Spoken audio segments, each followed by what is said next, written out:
안녕하세요. 대박플러스 김보라입니다. 어제장 급등했던 코스피 지수는 오늘은 조금 숨을 고르는 모습이었습니다. 하지만 외국인 쪽에서 오늘까지 7거래일 연속으로 순매수 행진을 이어가면서 낙폭은 제한시켜주는 모습이었는데요. 오늘 코스피 지수는 0.02% 하락하면서 제자리 걸음에 멈추는 모습이었습니다. 1890선도 지켜주면서 마무리됐는데요. 하지만 최근 이렇게 시원하게 올라지지 않는 증시 분위기 때문에 주식 투자하시는 분들 재미도 안 날 것이고, 그리고 경제는 갈수록 어려워진다고 하고 명절은 다가오고 돈 쓸 일은 많아지는데 기쁜 일보다는 부담스러운 분들이 더 많을 것 같습니다. 그래서 오늘 대박플러스에서는 재테크 노하우에 대해서 알찬 강의 마련했으니까요. 오늘 대박플러스 함께 하시면서 시름도 조금 덜어보시고요. 앞으로 가정경제를 살릴 수 있는 그 노하우를 모두 배워가시길 바랍니다. 자, 오늘은요. YG인베스트의 심기원 대표님 모셨습니다. 대표님 안녕하세요. 안녕하십니까. 네, 그럼 오늘 대박플러스 고스톱의 투자 비법 계속해서 이어가겠습니다. 오늘은 심기원의 시장을 이기는 재테크 만나보겠습니다. 네, 재테크 한번 가보는데요. 심기원 전문가의 시장을 이기는 재테크, 먼저 강의 앞서서 여러분의 참여 방법부터 소개해드려야겠죠. 강의 함께 하시다 보면 분명히 이해가 안 가는 부분이 생기실 텐데요. 하지만 여러분들 참여하실 수 있는 방법을 통해서 질문을 해결하실 수가 있습니다. 샘플러스 홈페이지 와그라그 게시판 들어오셔서요. 질문 남겨주시면 여러 전문가분들의 답변을 받아보실 수 있으니까요. 궁금한 점 생기시면 꼭 이곳에 남겨주시고요. 그리고 센TV에서 증권 전문가 방송 샘플러스도 함께하고 있는데요. 시간대 별로 홈페이지에 잘 맞춰서 들어오시면 원하시는 전문가의 무료 강의도 함께 하실 수가 있고요. 이 공간을 통해서도 전문가들의 또 관심 종목뿐만이 아니라 종목 상담까지 받아보실 수 있으니까요. 여러분들 많은 참여 기다리고 있겠습니다. 네, 그렇다면 오늘 강의 내용 들어보도록 하겠습니다. 심기원의 시장을 이기는 재테크 본격적으로 시작해 보는데요. 지난주에 이어서 이 적립식 상품에 대해서 알아보도록 하겠습니다. 지난주에 이 변액연금과 펀드에 대해서 살펴봤는데 못 다룬 부분도 있기 때문에 다시 한 번 더 못 다 잃었던 부분들 살펴보도록 하겠습니다. 먼저 펀드와 변액 유니버설에 대한 주요 내용을 정리해 주시고요. 그리고 두 상품 간의 수수료 차이부터 한번 자세하게 알아볼까요? 네, 우선 지난 시간 펀드와 변액에 대해서 좀 간단하게 정리해 드리면은 둘 다 똑같이 실적 배당 상품이다라고 좀 말씀을 드리겠습니다. 수익률이 실적에 따라서 다르게 되는 그런 상품이기 때문에 확정금리가 아니고 어느 정도 그 투자한 그러한 투자에 대한 수익률이 곧 내가 받을 수 있는 돈이 얼마인지를 결정할 수 있는 중요한 키포인트가 된다라고 말씀드리겠고, 펀드와 변액에 있어서는 가장 큰 차이점이라고 한다면 역시나 수수료를 들 수 있다라고 말씀드리겠습니다. 펀드 같은 경우에는 100% 주식 비중을 늘릴 수 있는 그런 장점이 있고, 변액 유니버설 같은 경우에도 95%까지 주식의 비중을 늘릴 수 있다라는 점, 어떻게 본다라고 한다면 좀 비슷할 수 있겠지만은 이 수수료 차이가 가장 큰 차이를 보이면서 상품의 내용을 완전히 바꿀 수 있다라는 점을 좀 염두하셔야 된다라고 말씀을 드리겠습니다. 따라서 펀드와 변액에 대한 수수료 차이점을 조금은 좀 깊이 있게 다루면은 먼저 수수료라는 개념을 좀 아셔야 될 것 같습니다. 먼저 수수료 같은 경우에는 두 가지로 좀 나눌 수가 있는데, 첫 번째는 선취 수수료와 그리고 후취 수수료로 크게 나눌 수 있다라고 좀 말씀을 드리겠습니다. 선취 수수료 말 그대로 먼저 수수료를 띈다라는 거고, 후취 수수료 말 그대로 수수료를 나중에 뒤에 뗀다라고 좀 설명해 드리겠고, 선취 수수료라는 것은 역시나 원금에서 먼저 수수료를 차감한 후에 투자를 하는 것이고, 그리고 후취 수수료라는 것은 원금 모두 투자가 된 이후에 그리고 원리금을 경과일수로 나눈 걸로 수수료를 지급한다라고 좀 설명해 드리겠습니다. 쉽게 설명해 드린다라고 한다면은 만약에 펀드에다가 1억 원을 넣었다라고 하면은 선취 수수료가 1%다라고 하면은 사실 1억 원이 모두 주식으로 투자가 되는 것이 아니고 정확하게는 100만 원을 제외한 9,900만 원만이 우리가 투자가 되는 거고, 나머지 1%에 대해서는 금융회사에 수수료로 제공되는 그런 형태이기 때문에 내가 투자한 돈은 1억 원이지만 실제로 투자한 돈은 1억 원이 아니고 수수료를 띈 금액이 내가 정말로 투자한 실제 금액이라는 것을 기억하셔야 된다라고 말씀드리겠습니다. 그렇다면 후치 수수료라는 것은 역시나 뒤에 나중에 뗀다라는 것인데, 우리가 이제 만약에 1억을 투자를 했습니다. 1억 같은 경우에 투자를 해갖고 만약에 1년 있다가 이게 1억 5천만 원이 50%의 수익, 아주 극대화 나갔고 50%의 수익이 나서 1억 5천이 되었다라고 한다면은 후치 수수료 같은 경우에는 처음에 내가 낸 1억 원에 대해서 수수료를 떼는 것이 아니고 수익 난 부분까지 1억 5천만 원에 대해서 수수료를 떼는 것이기 때문에 어떻게 본다라고 한다면 후치 수수료 같은 경우에는 더 많은 금액을 뗄 수 있고 또 만약에 반대로 손실 났다라고 한다면은 후치 수수료가 선치 수수료보다 적은 경우가 있기 때문에 수수료 체계 뭐 어떤 것이 좋다 나쁘다라고 생각하기에는 상당히 힘들다. 따라서 그 상품의 특징이라든가 그리고 기간에 맞게 선정하시는 것이 가장 좋은 거다라고 말씀을 드리겠습니다. 그렇다면 일반적으로 적립식 펀드는 어떠한 수수료 형태를 띠냐라고 한다면은 바로 후치 수수료의 형태를 띈다라고 말씀드리겠습니다. 여러분들께서 적립식 펀드를 든다라고 한다면은 매달 일정 기간이 지난다라고 한다면은 수수료 그 수수료 부분 현재 평가 금액에 있는 부분에 대해서 수수료를 띄는 거기 때문에 후치 수수료 형태를 주로 띈다라고 말씀드리겠고 뭐 펀드 가입해 보시면 아시겠지만은 A 클래스, B 클래스, C 클래스 여러 형태가 있습니다. 뭐 선치 수수료 일부 띄고 후치 수수료도 어느 정도 띄고 혹은 뭐 선치 수수료는 없고 후치 수수료만 띄는 그런 형태가 있는데 아직까지는 대부분 이 적립식 펀드는 후치 수수료라는 점을 기억을 해 주시자라고 말씀드리겠고 변액보험 같은 경우에는 역시나 보험 형태를 띄고 있기 때문에 선치 수수료의 형태가 상당히 강하다라고 말씀드리겠습니다. 선치 수수료라는 것을 뭐 다르게 말한다라고 한다면은 사업비라고 좀 말씀드릴 수가 있는데 보험의 형태 그때 잠깐 언급해 드렸지만은 사실 수수료 체계 같은 경우에는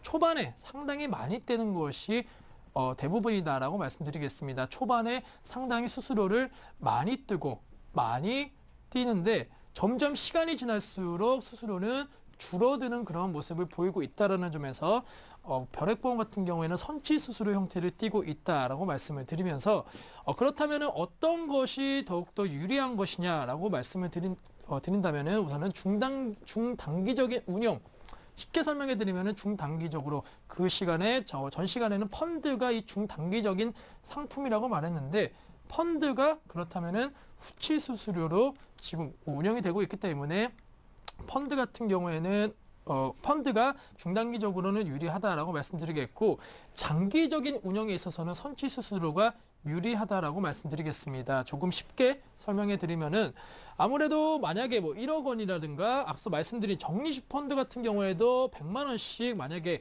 1년 동안 그 투자를 한다고 한다면은 100만 원 1년 투자한다고 한다면은 1,200만 원이 되는데 만약에 원금 뭐 수익률이 만약에 0%다라고 가정한다라고 한다면은 평가 금액은 1,200만 원이 될 겁니다. 거기서 1%가 수수료를 뛴다라고 한다면은 12만 원을 수수료를 띄는 것인데 만약에 이것이 뭐 1년이 아니고 10년이 되었다. 1억 2천이 되었다.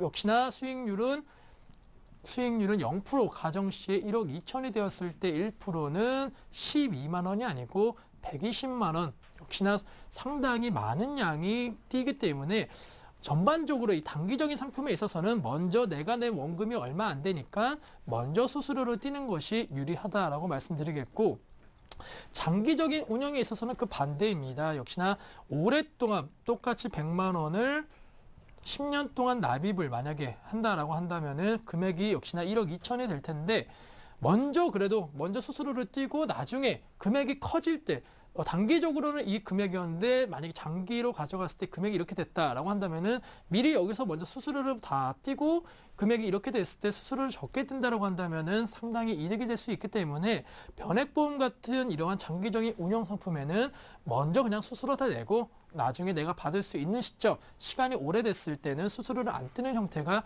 좀 유리하다는 점을 기억을 하시면서 전반적으로 봤을 때는 변액과 그리고 보험의 형태 딱 그 표만 놓고 봤을 때는 한 7년 정도, 7년, 대체적으로 이 금융기관에서 7년을 기준으로 잡습니다. 7년 이내에 투자를 한다라고 한다면은 펀드가 유리하다라고 나와 있고 7년 이상으로 간다라고 한다면은 변액 유니버시라든가 변액 같은 종목군들이 유리하다라고 말하는데 그 이유는 여러 가지가 있습니다. 7년 정도 되면은 이제 그 변액 같은 경우에는 사업비 부분이 거의 다 빠집니다. 사업비가 보통 회사에 회사마다 틀리지만은 대체적으로 한 2년에서 3년이면은 사업비 부분이 다 빠진다라고 생각하시면 좋겠고, 이 빠진 부분을 다 메꾸는 것이 한 7년 정도 걸리기 때문에 7년 이상이 된다라고 한다면은 장기적인 운영에 있어서 선취수수료인 변액이 유리하다라고 말씀드리겠고, 7년 만약에 이내다라고 한다면은 역시나 좀 단기적으로 생각을 하시면서 펀드가 유리하다라는 점,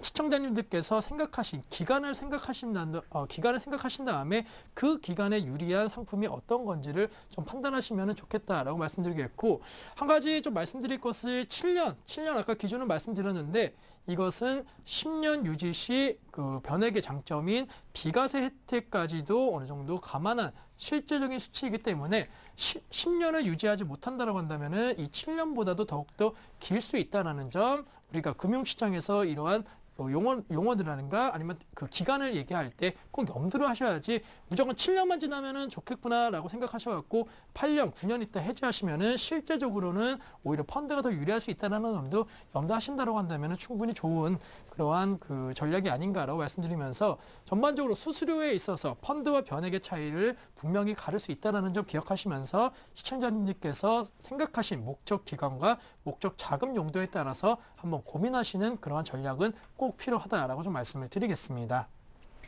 네, 그런데 요즘 펀드 상품 중에서도 대세인 게 바로 ETF거든요. ETF 하면은 상장지수 펀드라고도 하는데요. ETF는 투자 위험의 분산을 추구하면서도 주식처럼 장내에서 거래되기 때문에 주식 투자 거래의 간편함뿐만이 아니라 유동성까지도 확보할 수 있는데, 하지만 유행이라고 해서 투자를 했다가 섣불리 손실을 보시는 분들이 굉장히 많을 것 같아요. 그럼 이번에는 ETF 펀드 어떻게 투자하는 것인지 자세하게 한번 알아볼까요? 네, 우선은 ETF 같은 경우에는 뭐 거치식 큰 네. 금액을 들어가시는 분들도 많으시지만은 보다 좀 안정성을 겸비하다 보니까 좀 적립식으로 적금식으로 좀 드시는 분들이 많기 때문에 정리 상품으로 한번 알아보자라고 말씀드리겠고, 먼저 ETF에 대해서 좀 설명을 드려야 될 것 같습니다. ETF라는 것은 특정 주가 지수와 연동되는 수익률을 얻을 수 있게 되는, 그렇게 설계된 지수 연동형 펀드로 생각하시면 되시는데, ETF라는 것은 상장 지수 펀드로 생각하시면 될 것 같습니다.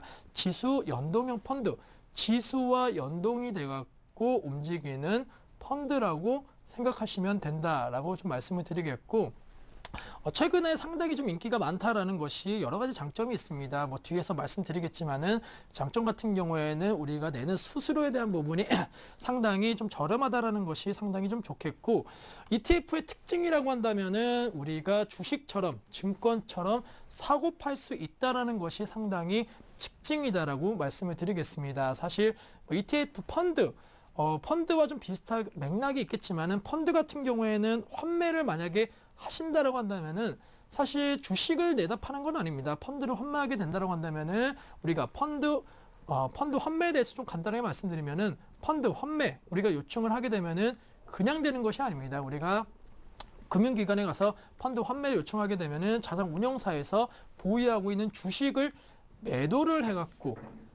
해서 이 매도한 금액이 들어와야지만이 우리가 돈을 찾을 수 있는 형태가 되는데, 과거 이런 사례가 있었습니다. 계속적으로 펀드 환매가 들어와서 어쩔 수 없이 투신권을 중심으로 한 주식 매도세가 지속이 되는데, 생각해 보신다고 한다면, 내가 만약에 주식을 펀드를 환매한다 그러면은 당연히 주식 매도가 되겠고, 주식을 매도하게 된다고 한다면은 내가 갖고 있는 펀드의 수익률은 떨어질 수밖에 없는 것이 사실입니다. 따라서 내가 부분 환매를 하였지만은 나의 손실로 올 수 있다는 것을 생각을 하신다고 한다면은 상당히 이 펀드에 대한 어느 정도 걱정이 좀 생길 수밖에 없다. 따라서 시장에 대해서 비효율적인 부분이 생긴다는 것을 좀 아셔야 된다라고 말씀드리겠습니다.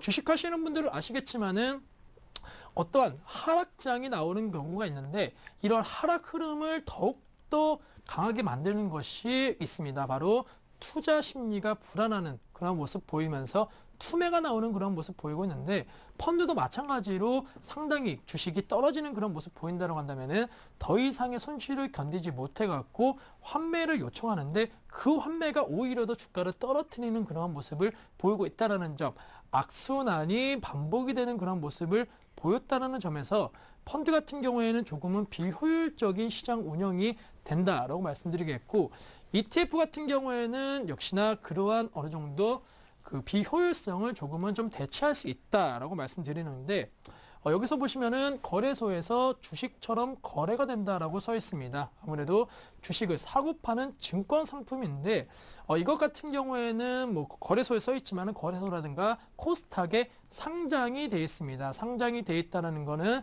유통시장에서 자유롭게 거래가 된다는 것을 뜻하고 그러한 거래에 있어서 시장에 충격이 없다. 실물 자산을 사고 파는 것이 아니기 때문에 시장에 충격이 없다라는 점이 상당히 부각이 될 수 있다라는 점, 시장에 부담이 없다라는 것을 좀 생각을 할 수가 있겠고 ETF 같은 경우에는 최근 들어서 더욱더 좀 종류가 많이 나오고 있는 상황입니다. 투자 기간과 그리고 투자 성향에 따라서 다양한 ETF 투자가 가능한데 뭐 ETF 투자 간단하게 개념적인 측면만 놓고 본다라고 한다면 단순히 주가 지수, 뭐 어떠한 인덱스 형태를 좀 많이 띄는 것이 대부분인데 요새는 좀 변형된 그러한 ETF도 많이 나오기 때문에 투자 기간과 투자 성향에 따라 갖고 많은 그러한 그 상품들을 매매할 수 있다는 특징이 ETF의 특징이 아닌가라고 말씀을 드리면서 장단점이 그리고 ETF 투자 투자 방법에 대해서도 한번 알아보자라고 좀 말씀을 드리겠습니다. 네, 그렇다면 이번에는 ETF의 장점과 단점에 대해서 한번 배워볼까요? 네, 우선은 뭐 ETF 장점에 대해서 먼저 좀 말씀드리면은 역시나 수수료 부분을 네. 말씀드릴 수가 있겠습니다. 낮은 수수료와 거래세가 면제된다는 거 상당히 뭐 주식 투자를 하시는 분들 같은 경우에는 가장 고민이 좀 크신 것이 바로 이 거래세가 상당히 크게 작용할 수 있다는 점을 다 공감하실 겁니다. 아무리 수익이 많이 난다라고 해도 사고 파는 행위를 많이 한다라고 사고 파는 그런 횟수가 많아지면은 당연히 우리 계좌의 수익률은 하락할 수밖에 없는 것이 사실인데 이러한 부분, 거래소 면제라는 부분이 상당히 크게 작용한다. 똑같이 만약에 인덱스로 사고 파는 그런 모습 보였는데 나중에 수익률 차이가 크게 나는 것은 바로 이러한 거래세가 면제되는 혜택이 있기 때문에 티끌모아 태산 예전에 정리시 상품 말씀드렸는데 거래 횟수 ETF 같은 경우에는 보통 거래 횟수가 상당히 많은 것이 특징입니다. 아무래도 좀 더 공격적으로 그리고 좀 더 유동성을 활용한 그런 투자 전략이 많기 때문에 거래 빈도가 높아지는 대신에 거래세 면제에 대한 혜택은 더욱더 높아질 수 있다는 점 꼭 기억을 해주시고 일반 주식형 펀드 대비해서 뭐 낮은 회전율이 좀 장점이다라고 말씀드리겠고 역시나 뭐 증권 거래소 면제에 대한 부분 방금 설명드렸습니다. 그렇다면 두 번째 특징이라고 한다면은 소액으로 분산 투자 효과를 누릴 수 있다라고 써 있는데 사실 ETF 같은 경우에는 제가 앞서도 잠깐 설명해 드렸지만 뭐 거치식으로도 이용하시는 분들 상당히 많습니다. 하지만은 최근 들어서는 이 소액으로 조금씩 시장을 사는 적립 형태로 많이 뛰고 있는 것이 사실이다라고 말씀드리겠고 HTS로 손쉽게 사고 팔 수 있다는 점도 상당히 좀 강점인데 무엇보다도 적은 금액으로 우리가 원하는 업종이라든가 섹터를 꾸준하게 살 수 있다는 것이 상당히 장점으로 활용할 수 있다는 점을 꼭 기억해 주시면 좋겠고 세 번째 있어서는 매매 가능성 역시나 좀 자유로운 가능성을 들 수 있겠다라고 말씀드리겠습니다. 앞서 말씀드린 대로 주식처럼 자유로운 거래 가능이라고 써 있는데 상장을 하고 이 상장된 서로 사고 파려고 하는 사람들이 자유롭게 거래를 한다라고 한다면은 당연히 유동성에 있어서 상당히 좀 긍정적이다라고 말씀드리겠고 시장 변동에 있어서 유연하게 대처할 수 있다가 상당히 좀 중요하다라고 말씀드리겠습니다. 사실 펀드의 특성이라고 한다면은 사고 파는 것이 상당히 좀 번거롭다라고 생각이 되고 있습니다. 만약에 환매를 요청을 한다라고 한다면은 내가 주식을 파는 것이 아니고 운영하는 측에서 주식을 팔아갖고 현금화하는 건데 이것은 HTS에서 그냥 내가 증권 주문 내는 것처럼 똑같이 하기 때문에 시장 변동, 만약에 뭐 떨어질 것 같다라고 한다면은, 만약에 손실 볼 것 같다라고 한다면은 팔 수가 있고, 만약에 좀 더 이득이 날 수 있는 그런 포지션을 잡는다라고 한다면은 바로 매수를 할 수 있다라는 점에서 시장 변동에 있어서 유연한 대처를 할 수 있다라는 것이 상당히 장점이다라고 말씀을 드리겠습니다. 또한 네 번째 같은 경우는 앞서 말씀드린 대로 지금 시점 다양한 투자가 가능하다라고 말씀드리겠습니다. 과거 같은 경우에는 뭐 코스피 200 같은 뭐 이렇게 좀 큰 이러한 것만 조금 추종하는 그러한 ETF가 많이 나왔는데 최근 들어서는 뭐 금융이면 금융 섹터, 조선이면 조선 섹터, 자동차만 자동 세트 혹은 또 요새는 원자재 관련된 ETF도 상당히 많이 나오고 있는 것이 사실이기 때문에 우리가 원하는 다양한 투자에 대해서 ETF가 충족시켜 줄 수 있다는 점이 상당히 좀 긍정적이다라고 말씀드리겠고, 마지막 5번째 같은 경우에는 시장 전체에 대한 투자 효과를 반영한다는 점. 이것은 어쨌든 뭐 아까 말씀드린 대로 좀 여러 가지 변형 형태가 나왔지만은 가장 기본적으로는 인덱스화라는 것을 기억하신다고 한다면은 어떠한 종목 하나, 2개에 투자하는 것이 아니고 여러 개에 걸쳐서 투자를 하기 때문에 시장 전체에 대한 투자 효과 반영, 즉 전반적으로 변동성이 낮다, 종목에 비해서 변동성이 낮다라는 안정성이 조금은 어느 정도 겸비가 될 수 있다는 것이 상당히 장점이다라는 점 기억을 해주시면서, ETF 최근 들어서 상당히 좀 투자 대안으로 많이 떠오르고 있는 것이 이러한 장점을 가지면서 시장에서 주목을 받고 있다는 점 기억하신다고 한다면은 앞으로 투자 전략, 이 ETF의 투자 전략을 세우실 때 좀 더 유용한 투자 전략을 세울 수 있는 바탕이 되지 않을까라면서 ETF 장점에 대해서는 다시 한번 이렇게 정리해 드리겠다라고 설명해 드리겠습니다. 네, 그렇다면 ETF의 단점에 대해서도 살펴봐야 할 텐데요. 네, 우선은 ETF 단점에 대해서는 크게 한 3가지로 좀 말씀드릴 것 같습니다. 앞서 2가지 같은 경우에는 좀 장점과 반대되는 그러한 입장이다라고 말씀드리는 게, 가장 중요한 것이 바로 거래량이 많은 ETF에 투자를 해야 된다라고 말씀을 드리겠습니다. 사실 ETF 같은 경우는 앞서 유동성이 상당히 중요하다라고 말씀을 드렸는데, 어떠한 ETF 같은 경우에는 거래가 아예 되지가 않는 그러한 ETF가 있다라고 말씀드릴 수가 있겠습니다. ETF 뭐 HTS 보시면 아시겠지만은 거래가 활발히 이루어지고 있는 ETF가 있고 그렇지 않은 ETF가 있는데, 거래가 만약에 없는 ETF에 만약에 투자했다. ETF 투자가 거래가 많이 없는 ETF 투자했다라고 한다면은, 만약에 수익이 난 상황에서 내가 누군가에게 이 수익을 보고 팔아야 되는데 살 사람이 없다라고 한다면은 이것은 정말로 내게 수익이 난 것이 아니다라고 생각할 수밖에 없다라고 말씀을 드리겠습니다. 따라서 ETF에 있어서 가장 중요한 것이 바로 유동성 확보, 즉 사고 파는 사람이 많아야지만이 내가 수익을 보든 아니면 돈이 필요해갖고 현금화하든 언제든지 현금화할 수 있는 ETF를 고르는 것이 가장 중요하다라고 말씀을 드리겠고, 우선은 3번째 좀 말씀드리겠습니다. 앞서 장점이자 단점이 될 수가 있는 게 ETF가 여러 가지 투자 대안이 될 수 있다는 것이 장점으로 제가 말씀을 드렸습니다. 하지만 투자 대안이 여러 개 됐다는 거 바꿔 말하면은 그만큼 다양한 상품, 다양한 ETF가 나왔다는 것이기 때문에 각각에 맞는 성향과 그리고 특징이 있다는 점을 생각하셔야 된다. 따라서 번영 ETF 투자 시에는 무조건적인 투자는 금물이다라고 말씀드리는 게, ETF 같은 경우는 앞서 인덱스라고 말씀을 드렸는데 많은 분들께서 인덱스에 대한 부분은 그걸 잘 알고 계십니다. 안정성이 높고 개별 종목 투자보다도 훨씬 더 안정성이라든가 여러 가지 측면에서 어느 정도 긍정적이다라는 걸 생각하시면서 변형 ETF도 이러한 모습을 보이지 않을까라고 기대하시는 분들이 많으신데, IT 섹터, 그다음에 조선 섹터, 금융 섹터, 쉽게 설명해 드리면은 대장주 같은 그러한 최근 흐름만 놓고 본다라고 해도 조선업종 같은 경우 최근에 좀 많이 반등하였지만은 대세 하락의 좀 모습을 보였다라는 거 아마 다들 주식하시는 분들은 아시겠습니다. 또한 삼성전자 같은 경우에도 2011년도 역시나 그 시장은 좀 횡보를 걸을 때에도 상승 흐름 보이면서 상대적으로 강한 모습 보였고, 금융 역시나 최근 들어서는 좀 반등하고 있지만은 추세가 좀 하락적으로 이루어지고 있다는 거. 만약에 같이 2011년도 투자를 했다라고 해도 IT 업종 섹터로 만약에 골랐냐, 혹은 금융업종이냐, 조선업종이냐, 만약에 대조적으로 음식료 업종으로 만약에 선택한 사람들과 조선업종으로 만약에 선택한 사람들은 같은 ETF를 만약에 했다라고 해도 분명히 수익률 2011년도는 다르다라는 것을 몸소 느낄 수 있다라는 점을 기억하셔야 된다라고 말씀을 드리겠습니다. 따라서 무조건 ETF가 안전하다라고 생각하시면 상당히 힘들다라고 말씀드리겠고, 따라서 2번 바로 넘어가시면은 이러한 각자 다양한 ETF가 있기 때문에 원금 손실 가능성도 다양하게 나타날 수 있다는 점을 꼭 기억하셔야 된다.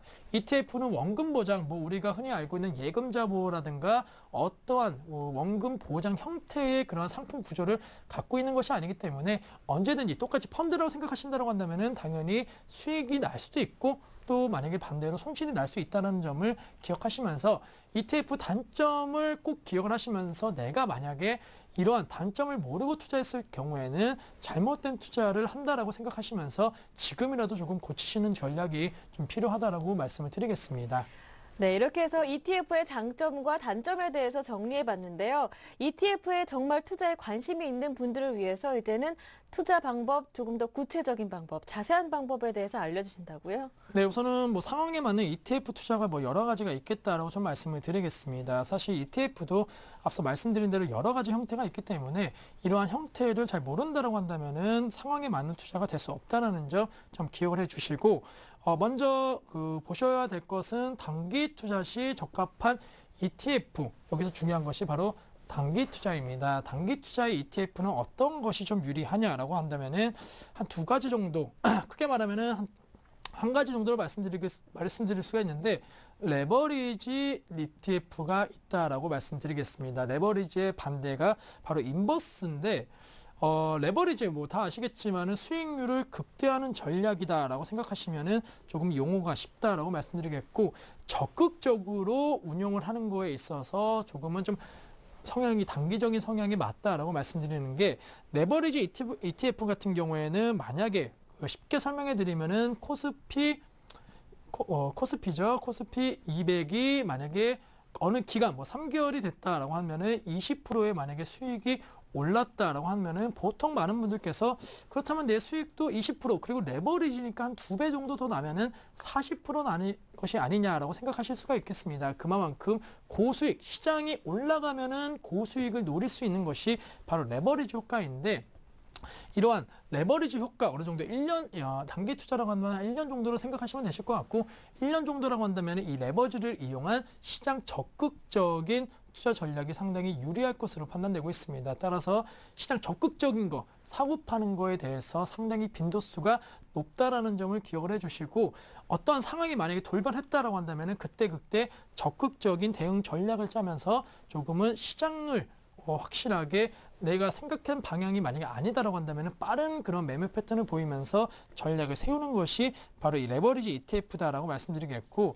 전반적으로 좀 안정성을 중요시하는 그러한 투자 전략이지만은 어쨌든 1년 정도 투자 생각을 하신다라고 한다면은 사실 길게 놓고 보는 것보다는 확실하게 먹을 때 먹고 그리고 손실 볼 때는 손절하고 나오는 전략으로서 좀 적극적으로 하자라고 말씀드리겠고, 인버스 ETF도 있다라는 것은 다 알고 계실 겁니다. 만약에 인버스 같은 경우에는 좀 쉽게 설명해 드리면은 주식 시장이 빠졌을 때 웃는 분들이 참 많다라고 생각하실 수가 있는데, 최근 들어서는 주식 같은 경우는 무조건 장이 올라야지만이 수익을 좀 보면서 많은 분들이 웃으신데, 꼭 주식이 하락할 때 나오는 뉴스들이 있습니다. 어떤 상황 같은 경우에는 주식이 하락하는 장에서 수익이 더 많이 난다라는 그런 뉴스 기사를 많이 좀 접하실 수가 있는데, 그것은 바로 인버스 ETF 같은 거에 투자를 했던 분들이 수익을 좀 더 좋다라고 말씀을 드리겠습니다.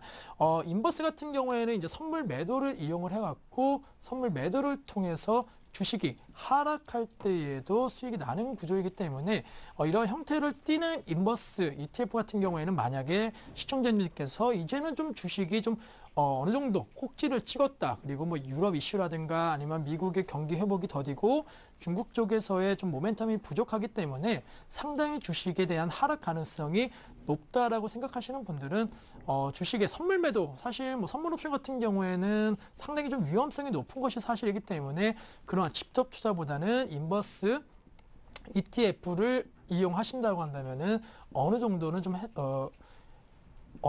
해치 개념으로도 이용이 가능하다라고 말씀을 드리겠고, 따라서 지금 시점 같은 경우에는 좀 단기 투자라고 한다면은 레버리지, 인버스 딱 이름만 들어도 이제 조금 적극적으로 대응을 해야 되고, 그 다음에 손실에 대한 가능성도 그만큼 높다라는 것을 조금 감내하실 수 있는 분들이 이 단기 투자 시 적합한 ETF, 그 중에서도 레버리지와 그리고 인버스 ETF에 한번 관심을 가져보자라고 좀 말씀을 드리겠습니다.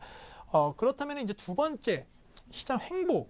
다시 말하면은 시장 횡보라는 것이 한 박스권의 형태를 좀 띄는 그런 상황에서는 어떠한 전략을 좀 세워야 되는가라고 좀 고민하시는 분들이 많으신데 최근에 장 흐름만 보신다라고 하더라도 뭐 코스피 같은 경우에는 박스권에 좀 갇혀 있는 모습을 보이고 있다라고 느끼시는 분들이 상당히 많다라고 느끼실 겁니다. 뭐 1800에 사서 1900에 파는 뭐 이러한 전략이 유효하다라는 얘기가 나오면서 지금 형태 같은 경우에는 최근 장 박스권의 움직임이 상당히 좀 강하기 때문에 이 박스권의 움직임을 보일 때 적합한 ETF는 뭐냐? 라고 고민을 하시는 분들이 많다라고 말씀드릴 수가 있는데 결론적으로 봤을 때는 박스권에서 상당히 유리한 것 같은 경우에는 우선은 그 커버드 콜 관련 ETF가 있다라고 말씀을 드리겠습니다. 커버드 콜이라는 것이 어떻게 좀 설명해 드렸냐면은 우선은 현물, 우리가 생각하고 있는 현물을 매수를 합니다. 현물 매수를 통해서 주가가 상승을 하게 되면은 우리가 수익을 보는 구조이고 말 그대로 시장 횡보 박스권이기 때문에 하락을 할 시에는 그러면 어떻게 이걸 보존하냐라고 한다면은 바로 콜옵션을 매도하는 전략으로서 콜옵션 매도를 통해서 주식이 만약에 하락하게 되면 반대로 수익을 내는 구조를 갖고 있는 것이 바로 이 커버드 콜이다라고 말씀드리겠고 앞서 인버스를 말씀드렸는데 그것은 선물 매도를 통해 갖고 주식시장이 하락을 할 때 수익을 내는 구조였고 이것은 선물 매도가 아니고 콜옵션 매도 정확하게 말씀드리면은 콜옵션 매도를 통해서 우리가 주식이 하락했을 때 어느 정도 하락을 하락을 했을 경우에 손실을 좀 방어할 수 있다라고 말씀드리겠습니다. 콜옵션 매도 같은 경우에는 사실 정확하게 말씀드리면 시장이 내려가게 되면은 손실을 보는 그런 구조인데 어쨌든 현물에서 수익이 나고 이쪽 부분에서 어느 정도 방어가 된다고 한다면 좀 안정적인 수익이 가능하다라고 말씀드리겠고 커버드 콜 같은 경우에는 대체 상승의 모습을 보일 때는 상당히 좀 위험하다라고 좀 말씀을 드리겠습니다. 그 이유 같은 경우에는 앞서 콜옵션을 매도를 했다라고 말씀드리는데 대세 상승, 만약에 주식시장이 정말로 많이 올랐습니다. 그렇다면 우리가 아까 현물을 매수했다라고 제가 말씀드렸는데 현물 매수 이렇게 올라간 만큼 물론 수익이 났겠습니다. 하지만은 콜옵션 매도를 했다는 것은 시장 하락에 배팅을 했다는 소리인데 시장이 반대로 올라가게 되면은 그만큼 콜옵션 매도에서 손실폭이 크기 때문에 이것은 뭐 강세장이라든가 이러한 상황에 있어서는 상당히 위험하다라는 점을 좀 기억하셔야 된다고 말씀드리겠고 따라서 결론을 낸다라고 한다면은 시장 횡보, 지금 같은 박스권 조금은 좀 그 지루한 장세의 흐름이 나타났다. 상승도 아니고 하락도 크게 나타나지 않고 조금 좀 지지부진한 모습을 보일 때에는 커버드 콜 EF 같은 거를 조금은 생각하시는 것도 상당히 좋겠다라고 말씀드리겠습니다. 또한 그 시장 횡보를 예상할 때 같은 경우에는 좀 달러를 이용하는 그러한 전략도 어느 정도 유효하다라고 말씀드리는데 달러를 잘 생각해 보시면은 달러가 강세 흐름을 보일 때 우리 코스피는 약세 흐름을 좀 보인다라는 것을 어느 정도는 좀 생각하실 수 있다라는 점을 아셔야 된다라고 말씀드리겠습니다. 뭐 여러 가지 형태 있겠지만 쉽게 요즘 그 장세 흐름과 맞게 좀 설명해 드리면은 유럽 재정 위기 리스크 막 불거진다라고 한다면은 우리 시장 막 최근은 좀 안 그러지만은 만약에 뭐 어디 미국이라든가 아니면 프랑스 뭐 신용등급 강등이 뭐 2단계 됐다라고 한다고 하고 또 그리스가 디폴트 선언했다라고 한다면은 분명히 우리 주식 시장은 급락세를 보일 가능성이 높습니다. 하지만은 이러한 급락세 보일 때 확실하게 올라갈 수 있는 투자 대안은 뭐 여러 가지 뭐 금을 생각하시는 분도 있겠지만은 사실 정확하게 달러 세계적인 안전자산인 달러는 급등하는 흐름 보이고 있다라고 좀 말씀드리는 게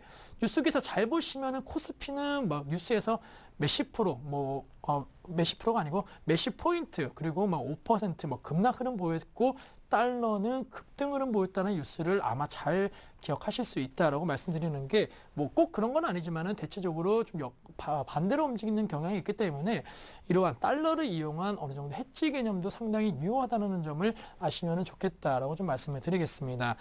또 한 가지 세 번째 같은 경우에는 이제 물가 상승.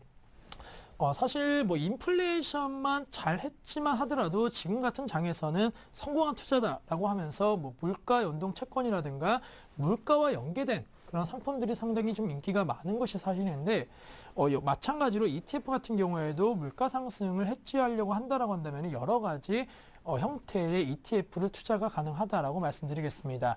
아무래도 물가가 상승한다라는 것은 경기가 어느 정도, 물론 꼭 그런 건 아니지만은 경기가 화랑이다, 호황이다라고 가정할 수가 있고, 경기가 호황이게 된다라고 한다면은 뭐 주식 투자하시는 분들 많이 연관성 짓는 거, 뭐 철강 업종이라든가 철강 수요, 기계 수요 상당히 늘어나면서 어떤 그 원자재가 상승하냐면은 바로 구리와 원유가 대표적으로 상승하는 이 경기 민감업 상품이다라고 말씀드리겠고, 물가 상승을 위한 해지, 만약에 시장에서 물가 상승이 계속적으로 이루어질 것이라고 생각하신다고 한다면은 뭐 종목 주식에 투자하시는 것보다는 차라리 구리라든가 원유 같은 원자재 시장에 투자하시는 것도 좋은 전략이라고 말씀드리겠고, 금 가격 같은 경우에도 좀 더 길게 놓고 본다라고 한다면 어느 정도 해치는 가능하겠지만은 뭐 최근에 좀 많이 올라갔다라는 그러한 소리가 나오면서 2,000달러까지는 조금 온스당 2,000달러까지는 좀 어렵다라는 그런 전망이 나오고 있기 때문에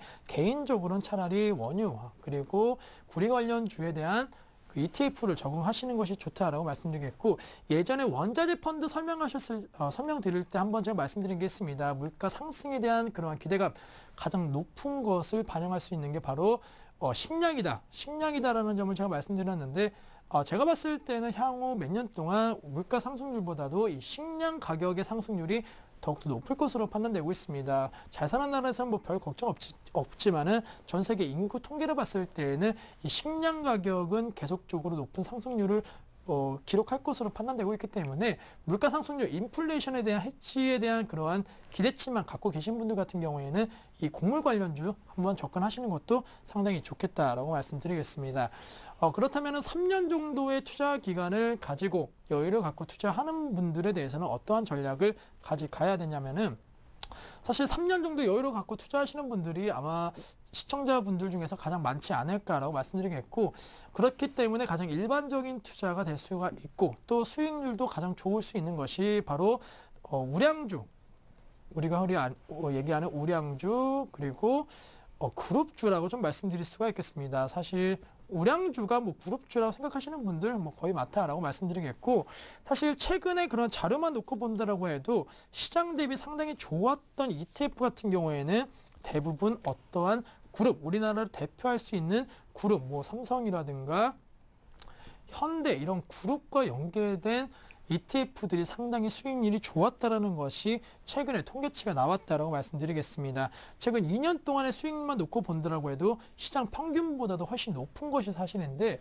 아무래도 우리나라 대표하고 있는 그런 기업들이라고 한다면은 시장의 프리미엄 또 그만큼 경쟁력 부분을 어느 정도 인정받은 것이 사실이기 때문에 어떠한 기업, 상당히 시장에서 주목받지 못했던 그러한 기업이 물론 확 뜨면은 더욱더 높은 수익이 가능하겠지만은 지금 같은 이러한 경쟁 체제에서는 조금은 힘든 것이 사실이라는 점, 그만큼 대기업, 그룹주 중심으로 투자를 한다고 한다면은 시장 대비의 수익률은 좀 더 높을 수 있다는 것을 염두하시자라고 말씀을 드리겠습니다. 따라서 어느 정도 여유를 가지시고 시장 대비 조금 높은 수익률을 원하신다고 한다면은 우리나라 대표 그룹주라든가 아니면은 우량주 중심 그룹이라든가 우량주 중심으로 ETF를 설정해 주시면 되겠고, 보수적인 투자분들, 뭐 상당히 안정성을 겸비한다라는 분들 같은 경우에는 그냥 ETF 가장 기본적인 거 그냥 주가지수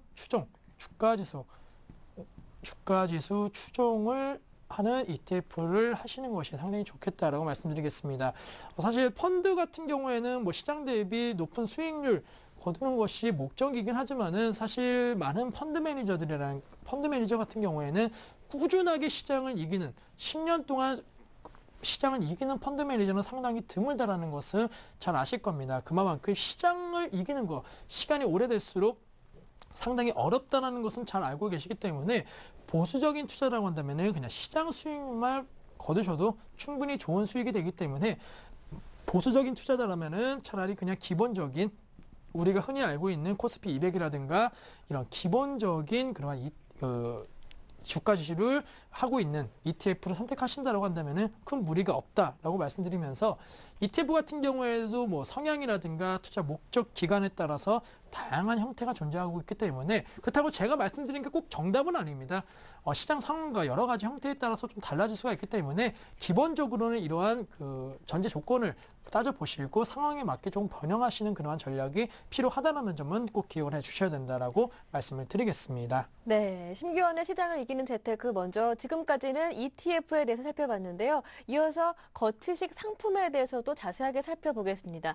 먼저 기본적으로 거치식 상품에는 어떤 것들이 있는지부터 정리해 볼까요? 네, 우선은 거치식 상품 같은 경우에는 여러 가지 형태가 좀 있다라고 네. 말씀드리겠습니다. 뭐 레버 카운트라든가 뭐 여러 가지 상품들이 있는데 우선은 뭐 단기 투자 상품에 대한 그런 부분도 좀 말씀을 드리겠고 1년 정도로 좀 기준을 해야 될 것 같습니다. 1년 이내냐 아니면 1년 이상이냐로 좀 따질 수가 있는데 1년 만기 상품에 대해서 좀 간단하게 좀 설명을 해드리면은 MMDA 그리고 MMF, CMA가 있다. 제가 뭐 1년 만기라고 하였는데 엄밀히 말하면은 한 90일 이내 한 3개월 정도 이내에 이러한 상품들이 있겠다라고 말씀드리겠고 뭐 1년 이상의 상품은 여러 가지가 있습니다. 뭐 대표적인 것만 몇 개 좀 적어봤는데 1년 투자 시 뭐 우리가 흔히 이용하는 은행의 정기 예금이 있겠고 또 주식 레버 카운트가 있습니다. 레버 카운트 같은 거 왜 1년이라고 썼냐라고 하면은 보통 최근에 레버 카운트, 뭐 자문형 레버 카운트를 생각하시는 분들이 많으신데 보통은 1년 단위로 계약을 하고 있습니다. 뭐 1년 단위로 선취 수수료라든가 후치 수수료 계약을 하고 있기 때문에 레버 카운트도 한 1년 정도 투자하는 상품으로 우선은 정해놨다라고 말씀드리겠고 1년에서 3년 정도를 투자 기간으로 설정한다라고 한다면은 우리가 그때 적립식 펀드에서 말했던 펀드 이거는 거치식이라고 좀 말씀을 드리겠고 거치식 펀드가 1년에서 3년 정도의 투자 기간을 바라보고 하는 거치식 상품이다라고 말씀드리겠습니다. 또한 회사채라고 말씀드리는 것은 역시 뭐 채권의 한 일종이고 국가나 뭐 이런 게 아니고 우리가 흔히 아는 기업들이 발행한 채권이다라는 점 정확하게 말씀드리면 회사에서 자금 융통을 위해서 발행한 채권이라는 점을 기억하신다고 한다면은 뭐 만기가 긴 것도 있지만은 대부분 한 3년 이내에 좀 만기가 끝나는 점 이 특성이 있기 때문에 회사채는 3년, 1년에서 3년 정도로 생각하시면 되겠고 3년 이상 같은 경우에는 국고채가 있습니다. 국고채 말 그대로 우리나라 국가기관에서 발행한 채권이기 때문에 보통은 만기가 상당히 길다. 따라서 3년 이상을 생각하시는 분들은 국고채에 대해서 한번 개념을 아셔야 된다라고 말씀드리겠습니다. 마지막으로는 5년 이상이 되는 그런 상품들 뭐가 있냐라고 한다면은 일시난 연금이 있다라고 말씀을 드리는데 연금 같은 경우에는 상당히 뭐 저축식, 적립식 상품에 대한 개념이 상당히 강한 것이 사실입니다. 하지만 최근 들어서는 거액 자산가들을 대상으로 일시나 연금, 거액 자산가 대상으로 일시나 연금을 상당히 좀 많이 팔고 있기 때문에 5년 이상 거치식 상품에 있어서는 이 일시나 연금을 들 수 있다라고 말씀드리면서 거치식 상품 상당히 좀 많지만은 그래도 우리가 한 번쯤은 알아야 되는 상품들이 바로 이러한 상품들이 아닌가라고 말씀드리면서 정리해 드리겠습니다. 네, 거치식 상품의 종류 정말 다양한데요. 이번에는 각각의 내용에 대해서 조금 더 깊이 있게 살펴보도록 하겠습니다. 그럼 먼저 가장 기본적인 단인 이 단기 금융 상품에 대해서 자세하게 알아볼까요? 네, 우선은 단기 금융 상품 한 세 가지 뭐 다 아실 겁니다. 네. 세 가지가 있는데 사실 이 특징을 다 아시는 분들은 사실 많지 않다는 점에서 한번 말씀을 드리겠고 크게 MMDA 그리고 MMF, CMA가 있다라고 말씀을 드리겠습니다. 먼저 MMDA부터 좀 말씀드리면은 취급 기관을 보셔야 됩니다. 취급 기관은 어디냐라고 한다면은 오직 은행만이 취급하는 것이고 투자 대상에 있어서는 RP 그리고 CP, CD가 있다라고 말씀드리겠습니다. RP 같은 경우는 환매 조건부 채권, 그리고 CP 같은 경우에는 기업어음, 기업에서 발행한 어음이다라고 생각하시면 되겠고, 양도성 예금 증서 같은 경우에는 무기명으로 우리가 거래할 수 있는 그러한 증서다라고 생각하시면 좀 편할 것으로 생각이 되고 있습니다. 그렇다면 MMDA의 특징이 뭐가 있냐라고 한다면은 바로 은행에서 이제 하기 때문에 결제 기능이 좀 가능하다는 것이 큰 특징이다라고 말씀드리겠습니다. 카드 및 공과금 뭐 우리가 요즘에 카드나 공과금 자동이체 많이 하시는데 MMDA에서는 이런 것이 가능하다라는 점 꼭 기억을 해 주시고 있고 가장 중요한 것이 바로 수수료입니다. 이자율입니다. 예치 금액에 따라서 중요한 것이 차등 금리, 그러니까 뭐 금액이 많으면은 어느 정도 많이 주고 적다라고 하면은 적게 주는 건데 대체적으로는 한 500만 원 정도를 생각한다라고 한다면 오히려 불리하다는 점을 꼭 기억을 해 주셔야 된다라고 말씀드리겠고 우선은 또 특징이라는 것은 예금 거래 실적에 따라서 마이너스 대출이라든가 수수료 면제 그리고 대출 예금 금리 우대 타은행이죠. 송금 등 부대 서비스 제공을 해주는데 쉽게 설명해 드리면 그냥 이렇게 생각하시면 됩니다. MMDA 하면은 우리가 은행 이용할 때 여러 가지 뭐 수수료도 내는데 뭐 그런 것도 혜택도 받을 수가 있고 또 오래 거래하다 보면은 뭐 신용등급이라든가 그리고 서로 신뢰성이 높아지면서 대출이라든가 이런 거 받을 때 상당히 긍정적으로 작용할 수 있다라는 점 그럼 기억해 주시면 될 것 같고 MMDA에 그 상당히 중요한 것이 있습니다. 바로 두 가지가 있는데 바로 이자율 확정금리 그때 말씀드린 대로 정해진 이자를 준다. 기간에 따라서 조금 다를 수 있겠지만은 확정금리 정해진 그 기간만 놓고 본다라고 한다면은 확정된 금리를 준다는 것이 상당히 중요하겠고 그 예금자 보호 5천만 원이라고 말씀드렸죠. 5천만 원에 대한 예금자 보호는 이 MMDA는 은행에서 상품하는 상품, MMDA는 예금자 보호가 된다는 것이 가장 큰 특징이다라고 말씀드리겠습니다. 그렇다면 MMDA와 또 그 비교될 수 있는 CMA에 대해서 오늘 좀 잠깐 설명해 드리면은 CMA 같은 경우에는 우선은 종금사 우리가 흔히 아는 증권사가 아니고 정확하게 말씀드리면 종금사에서도 취급을 하고 있고 또 증권사에서도 취급을 하고 있다라고 말씀드리겠습니다. 하지만 정확하게 말씀드리면은 지금 여기 그 동양종금과 금호종금과 예금자 보호가 되고 있다라고 말씀드렸는데 정확하게 조금은 그 설명을 더 드리면은 동양종금은 정확하게 11월 달부터 이제 예금자 보호가 아니다. 왜냐? 종금회사가 아니기 때문에 이제는 예금자 보호가 안 된다라는 점. 제가 글은 여기다 이렇게 써놨지만은 혹시나 당연히 된다라고 생각하시는 분들을 위해서 한번 이렇게 써놨고 정확하게는 안 된다라는 점을 설명해 드리고자 이렇게 말씀을 드리겠다라고 말씀드리겠습니다.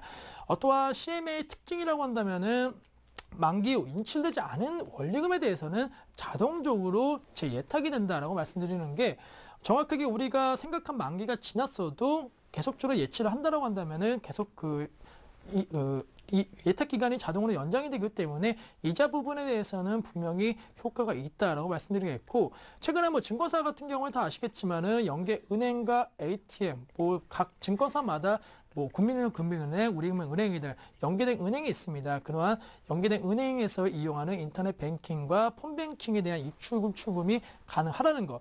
증권사 같은 경우에는 상당히 좀 여러 가지 지점 수라든가 그리고 ATM 같은 경우에도 상당히 좀 제한된 것이 사실인데 연계은행을 통해 갖고 보다 손쉽게 이용할 수 있다는 것이 최근의 큰 특징이다라고 말씀드리겠고 우선은 MMDA와 크게 차이가 나는 것은 바로 실적 배당이라는 것입니다. 확정금리와 실적 배당 상당히 틀리다라는 것을 아셔야 되는데 역시 실적 배당 같은 경우에는 투자를 이용을 해갖고 거기에 나온 실적을 바탕으로 한 배당이 이루어진다는 점.